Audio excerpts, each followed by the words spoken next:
इस कलेक्टर की ईमानदारी की बात अगर आप कहते हैं तो ये कलेक्टर पहला कलेक्टर मैंने ऐसे देखा जो अपने आप को ईमानदार नहीं कहता मगर ईमानदार है। और जो लोग आज इसको भ्रष्ट कह रहे हैं वो अपने आप को ईमानदार कहते हैं मगर ईमानदार है नहीं वो। हमने देखा था पूर्ववर्ती सरकार में किस तरह से वहाँ पर रेत माफियाओं का आतंक था। लगातार खबरें आती थी कि रेत निकाली जा रही है, नदियों को सुखाया जा रहा है, उनका सीना छल्ली कर दिया जा रहा है। आजकल वो खबरें काफ़ी हद तक कम हुई हैं। उस कमी की वजह से ही तो बौखलाए हुए हैं लोग। अच्छा, उसीलिए आंदोलन हो रहा है। उनका जो धंधा बंद हो गया है लोगों का, भूमाफियाओं का। हमने देखा कि जो यहाँ की सांसद है जो ज्योत्सना महंत जी, उन्होंने कहा कि नहीं, हम कलेक्टर के हटाने के पक्ष पे नहीं है ना, हम हमारा जो आंदोलन है वो भी इसीलिए हो रहा है। लेकिन जिस तरह से मन से भाषण दिया गया कि हम इनको हटाएंगे वरना हम अनशन पे बैठ जाएंगे, लेकिन समझिए पार्टी भी इसमें दो घड़ी पे नजर आती है। कांग्रेस का स्पष्ट तौर पर मानना है कि हम इसको हटाने के पक्ष में नहीं, क्योंकि हमें ऐसे कलेक्टर से कोई गुरेज नहीं है। लेकिन जिस तरह से एक चेहरे को आगे करके इनको हटाने की जो कोशिश की जा रही है, इवन हमारे जो क्षेत्र के स्वास्थ्य मंत्री हैं श्याम बिरेसवाल, उन्होंने भी बोला कि नहीं, कलेक्टर ईमानदार है। उन्होंने अपने बातों में माना और ये हमें इनसे कोई दिक्कत नहीं है। तो क्या लग रहा है, एक व्यक्ति के कंधे पे बंदूक रख के चलाने की कोशिश कोई तीसरी पार्टी कर रही है, दिन की दाल नहीं गल पा रही, जो कलेक्टर से जिनके खिलाफ में लगातार अभी उन्होंने आदेश पारित कराया है, जो बड़े बड़े रसूखदार लोग हैं, अरबों के मालिक जो है। कलेक्टर कड़ा है, हमारी सुनता नहीं है, गलत लोगों को हम बचाने जाते हैं तो वो बचाता नहीं है। ये तकलीफ है लोगों को। यही पूर्व विधायक महोदय हैं गुलाब कमरो जी, फसल बीमा के प्रकरण में मैंने इनको पूरी फाइल बना करके दी। अच्छा, कि सर इसको उठाइए, ये बहुत बड़ा प्रदेश के 10 लाख किसानों के साथ 150 करोड़ रुपए की लूट हुई है और उसके ये दस्तावेजी प्रमाण है। पूरी फाइल देने के बाद इन्होंने एक बार विधानसभा में उठाया भी और उसके बाद पता नहीं क्या हुआ, कहां से कैसे कैसे क्या क्या गोटी खेली जाती है राजनीति में। ये तो हम राजनीति में ज्यादा हम इन्वॉल्व नहीं है इसलिए समझ नहीं आता, मगर हो गया। उसके बाद मामला खत्म। Time fish. कितने तक का ऑफर आया था, अगर बता सके तो हमारे दर्शकों को, क्योंकि जो मामला विधानसभा में उठ गया तो थोड़ा छोटा मोटा तो नहीं रहा होगा अमाउंट। आज सबसे बड़ी जरूरत इसी बात की है कि ईमानदार का समर्थन ईमानदार लोग करें। ईमानदार लोग चुप रह जाते हैं, इसलिए बेईमानों का हौसला बढ़ रहा है।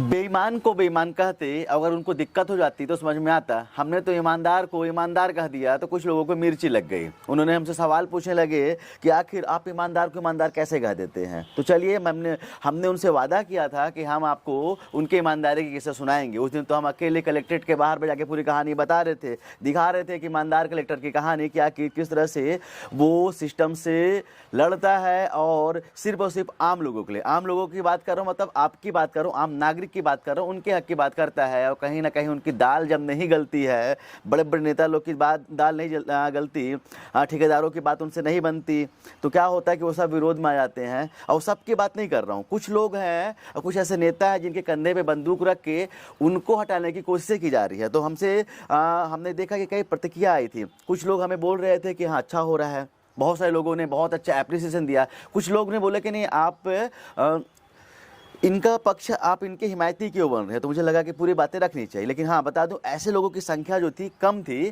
तो चलिए, लेकिन मुझे लगा कि हमने वादा किया था कि पूरी बात बताएंगे। तो चलिए, हम आपको आज ऐसे शख्स से मिलाएंगे कि जो उम्र में तो काफ़ी बड़े हैं, तजुर्बे में काफ़ी बड़े हैं, और उनकी आंखों देखी बताएंगे कि आखिर किस तरह से एक जो प्रकरण था जो लगातार 2012 से पेंडिंग था, अभी 2025 में उसका फैसला होता है। वो भी तब होता है जब यहाँ के कलेक्टर आते हैं और इसके बाद में वो अपना फैसला सुनाते हैं।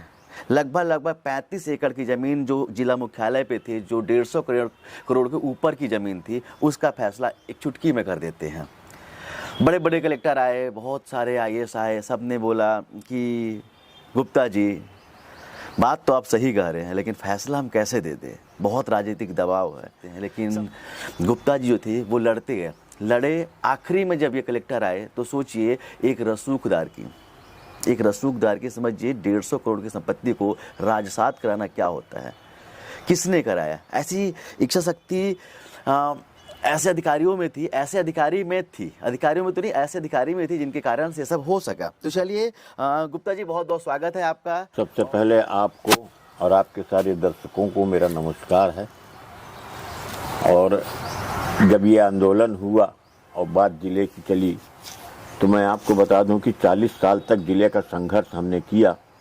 उसके परिणाम स्वरूप 40 साल बाद जब हमको जिला मिला, तो सबसे पहले मैंने यहाँ के सभी राजनीतिक दलों के नेताओं से यही कहा कि हमको इस जिले को एक ऐसा आदर्श जिला बनाना है जिसकी प्रशासनिक व्यवस्था से आम आदमी को राहत मिले। उसके तहत इस जिले के पहले दूसरे कलेक्टर को भी हमने कहा, लेकिन किसी ने कोई नहीं सुना। ये कलेक्टर आए, उसके बाद कहा, तो आज ये हालत है कि दूरस्थ अंचल जिसके नाम से हम जिला मांगते थे, जिसकी आड़ में हम जिला मांगते थे कि जनकपुर सरगुजा जिले से 300 किलोमीटर दूर है, वहाँ के लोगों को राहत मिलने का काम इस कलेक्टर के आने के बाद हुआ कि वहाँ पर आज प्रशासनिक अधिकारी के रूप में अपर कलेक्टर वहाँ बैठते हैं। लोगों को जिले के काम के लिए अब 5% काम के लिए ही आना पड़ता है मुख्यालय। ये तो अधिकांश काम हमने प्रशासनिक व्यवस्था में मांगा कि अपर कलेक्टर का वहाँ पर कार्यालय हो, एसडीएम फॉरेस्ट का कार्यालय हो, एसडीएम सिविल का कार्यालय हो, तीनों कार्यालय वहाँ हो गए। आज वहाँ के लोगों को इसी तरीके से हमने खड़गवां के लिए मांग की, आज वहाँ भी प्रशासनिक व्यवस्था बन गई। तो इस कलेक्टर के आने के बाद प्रशासनिक व्यवस्था में जो सुधार हुआ उससे आम आदमी को लाभ मिला। उसके बाद इस कलेक्टर की ईमानदारी की बात अगर आप कहते हैं तो ये कलेक्टर पहला कलेक्टर मैंने ऐसे देखा जो अपने आप को ईमानदार नहीं कहता मगर ईमानदार है, और जो लोग आज उसको भ्रष्ट कह रहे हैं वो अपने आप को ईमानदार कहते हैं मगर ईमानदार है नहीं। वो भरतपुर की आपने बात की, हमने देखा था पूर्ववर्ती सरकार में किस तरह से वहाँ पर रेत माफियाओं का आतंक था। लगातार खबरें आती थी कि रेत निकाली जा रही है, नदियों को सुखाया जा रहा है, उनका सीना छल्ली कर दिया जा रहा है। आजकल वो खबरें काफ़ी हद तक कम हुई हैं। उस कमी की वजह से ही तो बौखलाए हुए हैं लोग। अच्छा, उसीलिए आंदोलन हो रहा है। उनका जो धंधा बंद हो गया है लोगों का, भूमाफियाओं का और इस तरीके के तस्करों के जो धंधे में रोक लगी है, बहुत हद तक नियंत्रण को, पूरा बंद नहीं हुआ ये मैं भी मानता हूँ, मगर बहुत हद तक रोक लगी। और उसी का ये परिणाम है कि आज पूरा जो माफिया गिरोह है इस क्षेत्र में जो सक्रिय था वो बौखला गया है, क्योंकि ये कलेक्टर बिकाऊ नहीं है। इसलिए कुछ लोग जो सामने नहीं आना चाहते हैं वो लोग इनकी आड़ में गुलाब कमलों के कंधे पर रख के बंदूक चला रहे हैं। कि कहीं ना कहीं पूरी पार्टी का ये मकसद नहीं है, कांग्रेस पार्टी इसमें पूरी तरह से इन्वॉल्व नहीं। हमने देखा कि जो यहाँ की सांसद है जो ज्योत्सना महंत जी, उन्होंने कहा कि नहीं, हम कलेक्टर के हटाने के पक्ष पे नहीं है ना, हम हमारा जो आंदोलन है वो भी इसीलिए हो रहा है। लेकिन जिस तरह से मन से भाषण दिया गया कि हम इनको हटाएंगे वरना हम अनशन पे बैठ जाएंगे, लेकिन समझिए पार्टी भी इसमें दो घड़े पे नजर आती है। कांग्रेस का स्पष्ट तौर पर मानना है कि हम इसको हटाने के पक्ष में नहीं, क्योंकि हमें ऐसे कलेक्टर से कोई गुरेज नहीं है। लेकिन जिस तरह से एक चेहरे को आगे करके इनको हटाने की जो कोशिश की जा रही है, इवन हमारे जो क्षेत्र के स्वास्थ्य मंत्री हैं श्याम बिरेसवाल, उन्होंने भी बोला कि नहीं, कलेक्टर ईमानदार है। उन्होंने अपने बातों में माना और ये अपना हमें इनसे कोई दिक्कत नहीं है। तो क्या लग रहा है, एक व्यक्ति के कंधे पे बंदूक रख के चलाने की कोशिश कोई तीसरी पार्टी कर रही है जिनका दिन की दाल नहीं गल पा रही, जो कलेक्टर से जिनके खिलाफ में लगातार अभी उन्होंने आदेश पारित कराया है, जो बड़े बड़े रसूखदार लोग हैं, अरबों के मालिक जो हैं। ये कलेक्टर को भ्रष्टाचार के आरोप जो लोग लगा रहे हैं, मगर आम जनता इनको ईमानदार मानती है। और जो भ्रष्टाचार के आरोप लगा रहे हैं वो ये नहीं बता रहे कि क्या भ्रष्टाचार है। एक भी आरोप नहीं बता पाए हैं। प्रशासनिक कसावट, प्रशासनिक कड़ाई में हो सकता है कलेक्टर कहीं गलती कर गए हों, अतिशयोक्ति हो जाती है कभी कभी भावावेश में, किंतु भ्रष्टाचार नहीं है उसके अंदर। देखिए, अगर किसी को उन्होंने सस्पेंड किया, कहीं किसी को शराब पीते हुए पाया, स्कूल में सस्पेंड कर दिया, कड़ी कार्रवाई कर दी, मगर उसमें कोई भ्रष्टाचार तो नहीं किया। किसी से पैसा लेकर के या किसी ने पैसा दे करके किसी को सस्पेंड करा दिया हो, ऐसा कोई भ्रष्टाचार हो तो बताइए। ये नहीं है, भ्रष्टाचार नहीं है। कलेक्टर कड़ा है, हमारी सुनता नहीं है, गलत लोगों को हम बचाने जाते हैं तो वो बचाता नहीं है। ये तकलीफ है लोगों को। जैसे कि मैनगढ़ में एक जमीन का केस मैंने किया, 35 एकड़ जमीन भ्रष्टाचार करके और एक रसूखदार नेता ने अपने परिवार के नाम पे करा ली। मैंने उसकी शिकायत किया, कलेक्टर ने सुनवाई की, पूरा न्यायिक प्रक्रिया के तहत सारे दस्तावेजों को देखा, परखा, सुनवाई का पूरा अवसर दिया और उसके बाद एक न्यायालय से उसने निर्णय किया है। जिन्होंने एक भ्रष्टाचार करके, फर्जी रिकॉर्ड में एंट्री करके और जमीन अपने नाम कर ली और उसके पूरे दस्तावेज, पूरे रिकॉर्ड क्रम से मैंने निकाले सूचना के अधिकार से। ये सूचना के अधिकार की बहुत बड़ी उपलब्धि है कि आज जवाब देना पड़ रहा प्रशासन को। लोग बोलते हैं क्या होता है आरटीआई, इतनी बड़ी जमीन राजसात होगा, ये होता है आरटीआई। आरटीआई आज वो चीज है, एक अकेला इस कानून है हिंदुस्तान में जिसका पालन पब्लिक कराती है और सरकारी अधिकारियों को करना पड़ता है, लोक सेवक को उसका पालन करना पड़ता है। बाकी सारे कानून का पालन लोक सेवक कराते हैं और जनता को करना पड़ता है। तो एकमात्र यह अधिकार जो है हमको जो मिला हुआ है, ये कांग्रेस शासन में मिला है। हम तो उसके लिए कांग्रेस शासन के शुक्रगुजार हैं आज भी। और 70 साल के बाद अगर सूचना के अधिकार के दम पर इस तरीके का अपराध पकड़ में आया है तो सूचना के अधिकार की उपयोगिता तो है। अच्छा, इस बीच में लगभग कितने कलेक्टर आए होंगे कोरिया जिला, मतलब उस समय का पूरा संपूर्ण कोरिया जिला और अभी का एमसीबी जिला, उस बीच में लगभग कितने कलेक्टर के पास में आप दरखास्त लेके गए थे? देखिए, ये दरखास्त हमने श्री अविनाश चंपावत सर को पहले बार पेश किया था और उन्होंने ही आदेश किया जांच का और उसमें जांच भी हुई और जांच का प्रतिवेदन जब तक गया तब तक चंपावत सर का ट्रांसफर हो गया जी। उसके बाद जो है ये बाबुओं से मिल करके और फाइलें गायब करवा देती थी। बाद में कलेक्टर को लगातार आवेदन देते गए, सूचना का अधिकार लगाते गए, तब बड़ी मुश्किल से कई साल के बाद तो फाइल मिली। जी। जब फाइल मिली तब हमने दोबारा आवेदन लगाया कि साहब ये जांच हो चुकी है, प्रतिवेदन आ चुका है, अब इस पे कार्रवाई हो। वो कार्रवाई वर्तमान कलेक्टर के द्वारा जिस निर्भीकता के साथ की गई और पूरी न्यायिक प्रक्रिया का पालन करते हुए की गई, उससे उनके ऊपर आरोप नहीं लगाया जा सकते। मगर उससे चिढ़ करके अब ये कलेक्टर सुनता नहीं है तो बोले इसका ट्रांसफर करा दो। यही विधायक, पूर्व विधायक महोदय हैं गुलाब कमरो जी, फसल बीमा के प्रकरण में मैंने इनको पूरी फाइल बना करके दी। अच्छा, कि सर इसको उठाइए, ये बहुत बड़ा प्रदेश के 10 लाख किसानों के साथ 150 करोड़ रुपए की लूट हुई है और उसके ये दस्तावेजी प्रमाण है। पूरी फाइल देने के बाद इन्होंने एक बार विधानसभा में उठाया भी और उसके बाद पता नहीं क्या हुआ, कहां से कैसे कैसे क्या क्या गोटी खेदी जाती है राजनीति में। ये तो हम राजनीति में ज्यादा हम इन्वॉल्व नहीं है इसलिए समझ नहीं आता, मगर हो गया। उसके बाद मामला खत्म टाइम फिश। तो ये भ्रष्टाचार को स्वयं दबाने वाले लोग हैं और दूसरे को भ्रष्ट कर रहे हैं। जबकि इस जिले में इन कलेक्टर के आने के बाद, इसके पहले भी नया जिला बनने के बाद 2 कलेक्टर यहाँ से जा चुके हैं। उन कलेक्टरों के कार्यकाल में भी बहुत सी स्कीमें शासन की आई, जमीन खोजते थे, जमीन नहीं मिलती थी। बिल्कुल आज निर्माण के लिए जो में जब से ये कलेक्टर आए हैं, सैकड़ों एकड़ जमीन, सरकारी जमीन खोज के निकाल ली गई, जो लोगों के कब्जे में थी वो वापस ली जा रही है। ये प्रक्रिया इस कलेक्टर महोदय के कार्यकाल में ही शुरू हो पाई है। यही सबका तकलीफ है। और आज इसके चलते पूरे जिले में जो विकास दिख रहा है, जो नए प्रोजेक्ट आ रहे हैं, उनके लिए जमीनें उपलब्ध हो रही, संसाधन उपलब्ध हो रहे हैं, वो इन्हीं की बदौलत है। इसके पहले भी तो रेलवे लाइन के लिए इतना चला, सब कुछ हुआ, कोई प्रोजेक्ट नहीं बन पा रहा था। आज रेलवे लाइन का काम हो रहा है, आपके मेडिकल कॉलेज का काम हो रहा है, जितनी योजनाएं शासन की आ रही सबके लिए जमीन उपलब्ध कराने का काम कलेक्टर साहब करवा रहे हैं। अच्छा, एक हमारे इस प्रोफेशन पे आजकल मतलब एक बहुत ही शब्द चलता है ऐसा, मतलब इस प्रोफेशन पे नहीं, पूरा का पूरा देशे में चल रहा है। एक होता है जुगाड़, एक होता है माडवाली, 2 चीज होते हैं यहाँ पर चलते हैं। तो जिसके आपने इतना बड़ा मतलब कि आपने एक संघर्ष किया, और किसके लिए क्या, मेरे ख्याल से आपने मनेंद्रगढ़ वासियों के लिए, इस जिला के लिए किया, संघर्ष किया।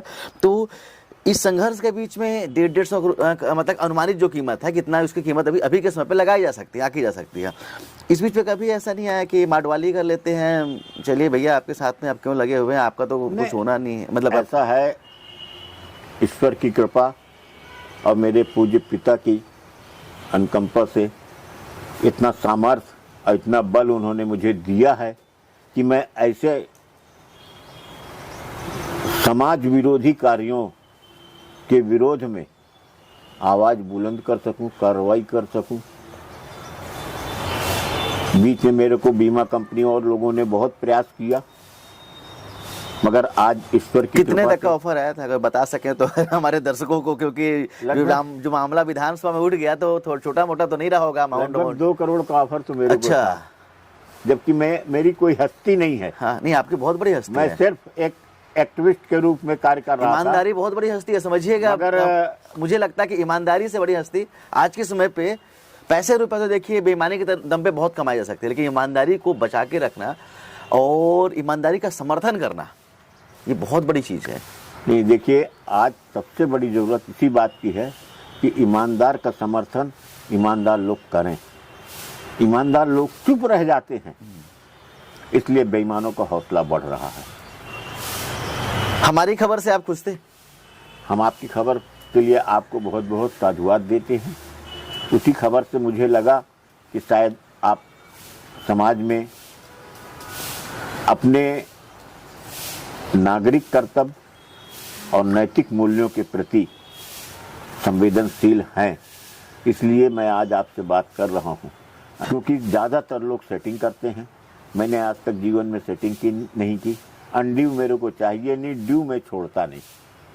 जो मेरा हक है वो हम छोड़ेंगे, छोड़ूंगा नहीं। और दूसरे अनावश्यक चाहिए नहीं, किसी दूसरे का हक मार के नहीं चाहिए। सवाल करना आपका हक है। अगर हम कोई खबर बनाते हैं तो हम निश्चित तौर पर मानते हैं कि वो आपका नैतिक अधिकार है कि आप हमसे सवाल पूछिए। आप हमसे पूछिए कि आखिर आपने खबर क्यों बनाई है, आप हमसे पूछिए कि आखिर आप ऐसा क्यों बोल रहे, क्योंकि आप हमारे दर्शक हैं। हम आपकी उतनी ही रिस्पेक्ट करते हैं, उतना ही सम्मान करते हैं। तो आपका जो सवाल था, इसलिए मैं आज यहाँ पर आया हूँ। आज मनेंद्रगढ़ का जो ये जिला मुख्यालय है, MCB का जो जिला मुख्यालय है, वहाँ पर हूँ।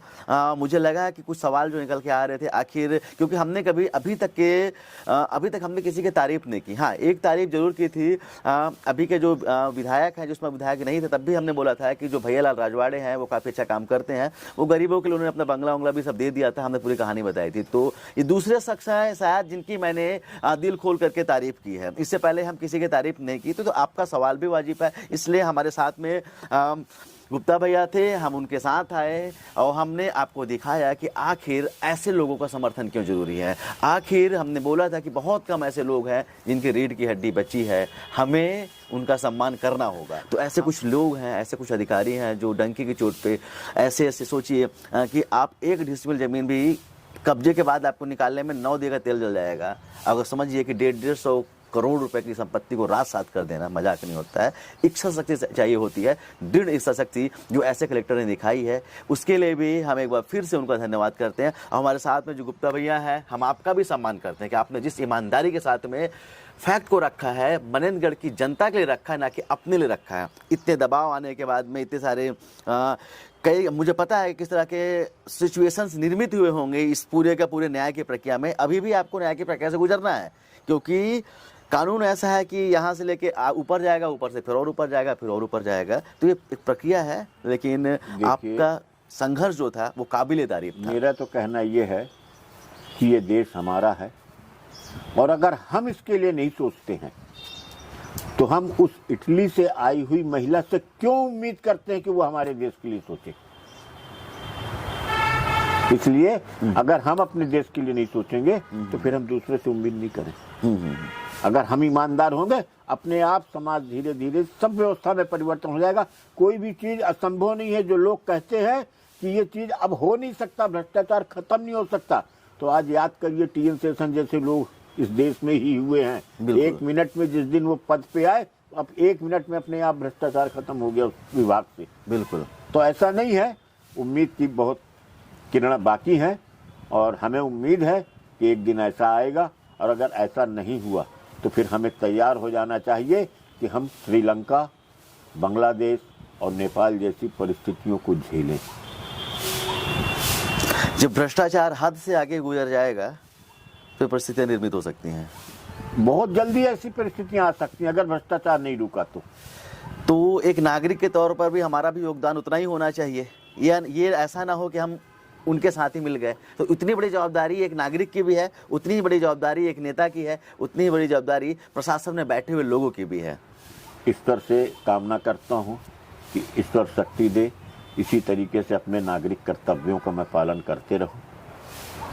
इससे ज़्यादा आप जीवन में बहुत जीवन जी लिया, थोड़ा सा बचा है, उसमें ऐसे ही जीना चाहता हूँ, वही चाल बेढंगी जो पहले थी वो अब भी है।